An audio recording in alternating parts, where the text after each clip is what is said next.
Parliament election గెలుచుడు easy, కానీ panchayat election గెలుచుడు కష్టం అబ్బా. ఎందుకంటే మీకు ఎరికే ఒక్కొక్క ఓటుకు అంత విలువ ఉంటుంది.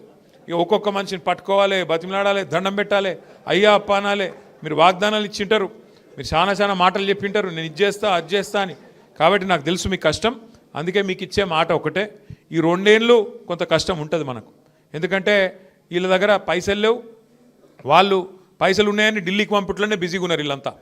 మొత్తం వీడికెళ్ళి మూటలు కట్టాలి, రాహుల్ గాంధీకి పంపాలి, ఆడనో ఇన్నో కుర్చీ కాపాడుకునేందుకు కింద మీద పడి కుర్చీ కాపాడుకోవాలి తప్ప వాళ్ళకు ప్రజలకు సేవ చేసే ఆలోచన వీళ్ళకు లేదు.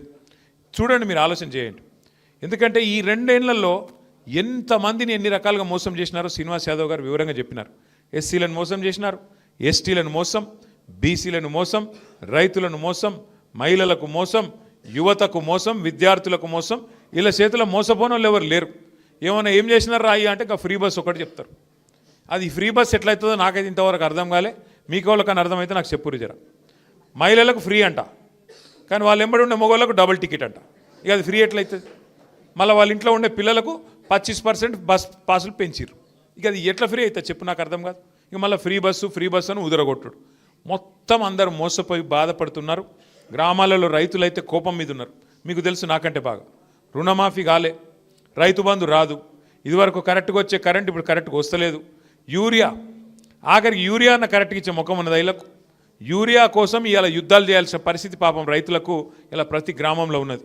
అందుకే ఇప్పుడు మళ్ళీ ఎక్కడ లైన్లు కడతారో, మళ్ళీ ఎక్కడ తంతారో అని భయంతో కొత్త దుకాణం తెరిచిరు వీళ్ళు. ఏందట అంటే ఇదివరకు యూరియా షాపులలో దొరుకుతుండే, ఇప్పుడు యాప్లో దొరుకుతుందంట. యాప్, ఫోన్లో యాప్ ఉండాలంట, యాప్లో దొరుకుతుందంట. మరి షాప్లో యూరియా అయినోడు యాప్లో ఇస్తాడే?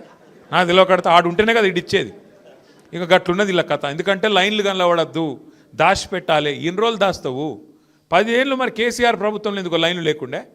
ఎందుకంటే నడిపేటోనికి తెలివి ఉండాలా, నడిపేటోనికి రైతుల మీద గుండెల్లో ప్రేమ ఉండాలా. అది కేసీఆర్కు ఉండే, నీకు లేదు.